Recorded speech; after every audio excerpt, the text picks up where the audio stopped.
The air is thick with anticipation. It is night. The powerful floodlights of the circuit cast long, dramatic shadows. The roar of the engines is a physical force, a vibration that travels from the soles of your feet to the very core of your being.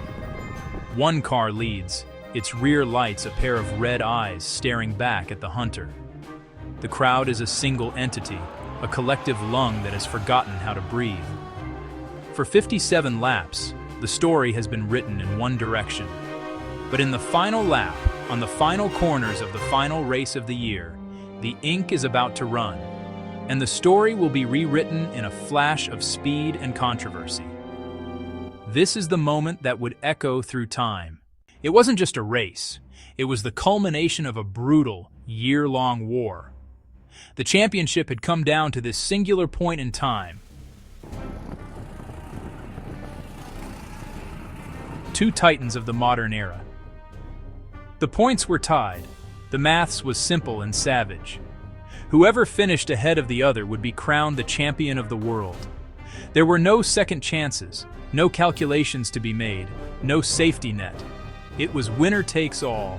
The pressure was immense, a crushing weight that could break even the most experienced professionals.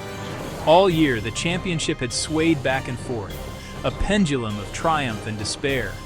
From the historic streets of Monaco to the high-speed sweepers of Silverstone. Their rivalry was fierce but respectful. Now, all that history, all that effort, was funneled into this one race, this one evening. Driver A was the epitome of cool. On the surface, he projected an aura of complete control, as if he were merely heading out for another Sunday drive. With several championships already in his trophy cabinet, he knew the rhythm of a title fight.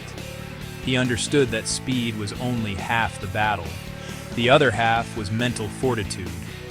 His approach was methodical, almost scientific. He would absorb pressure, deflect it, and use his rivals' aggression against them. His fans admired his clinical execution and his unwavering composure. For them, he was the master, the one who could tame the chaos of a Grand Prix. In the other corner was driver B, a force of nature. His driving was raw, passionate, and electrifying. He had spent the year pushing his car and himself to the absolute edge. The first major confrontation of the weekend was qualifying. This one-hour session on Saturday determines the starting order for the race, and its importance could not be overstated. Starting at the front, on pole position, provides a clear track and the best chance to control the race from the beginning. The session was a nail-biting affair. For lap after lap, the two title contenders traded fastest times, each pushing their car to the absolute limit and beyond. The gap between them was infinitesimal, measured in thousandths of a second. It was a breathtaking display of skill and bravery. In the final moments of qualifying, with the clock ticking down, driver A produced a stunning lap.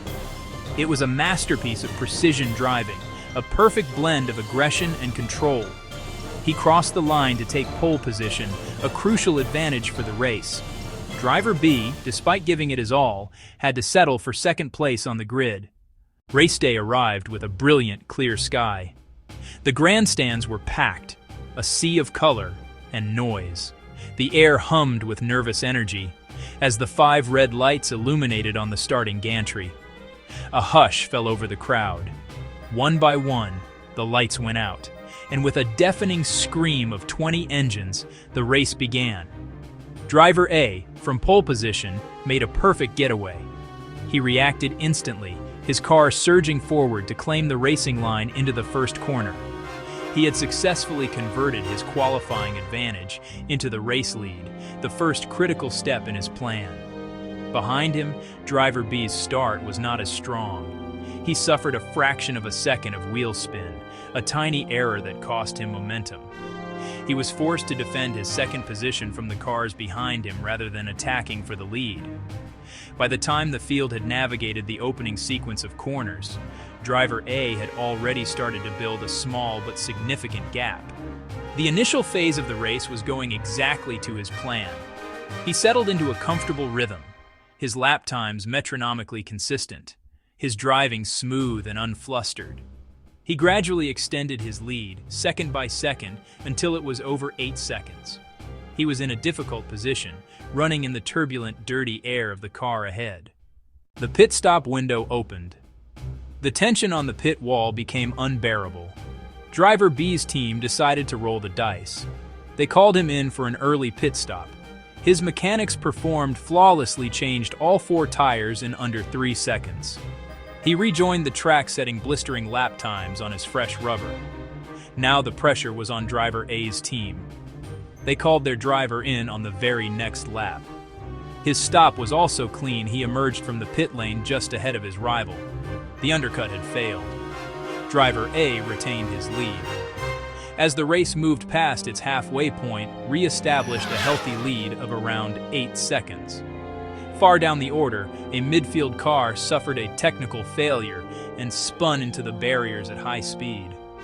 Debris was scattered across the racing line. The message flashed on the timing screens: safety car deployed. His 8-second lead was instantly erased.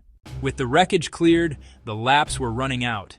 The safety car was about to come in, a sprint to the finish.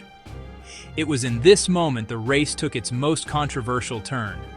Driver B's team made a bold, last-minute call. Fresh tires, the fastest tires. It was a huge gamble. Driver A stayed out in the lead. His team protected track position on worn tires. Initially, lapped cars were told to hold position. Then race control changed its mind. Just before the restart, only the 5 cars between the two were told to unlap themselves. The path was cleared. Nothing stood between Hunter and hunted. Radio messages crackled with confusion. Radio messages crackled with anger. Radio messages crackled with desperation. He said it was unfair. The safety car peeled into the pits.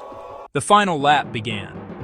Driver A defended the inside line into turn 1, forcing his rival to take the long way around. But the grip advantage for driver B was enormous. He stayed glued to the leader's gearbox through the next sequence of corners. Down the long back straight they raced, 2 rockets piercing the night air. Driver A positioned his car in the middle of the track, trying to break the tow. He feigned a move to the outside before diving deep into the braking zone on the inside of turn 5. It was an audacious, heart-and-mouth lunge. They raced side by side through the corner, their wheels just millimeters apart.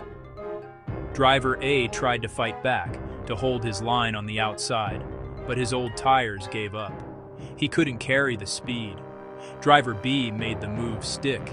He was through. He was in the lead. The crowd erupted in a colossal roar, a sound that shook the very foundations of the circuit. Driver B navigated the final corners with care, not putting a wheel wrong. He crossed the finish line, and the checkered flag waved. He had done it. He had won the race. He had won his first Formula One World Championship. This race, and specifically its final lap, sent shockwaves through Formula One. It ignited a firestorm of debate about rules, fairness, and the role of the race director. The controversial decisions surrounding the safety car and the lapped cars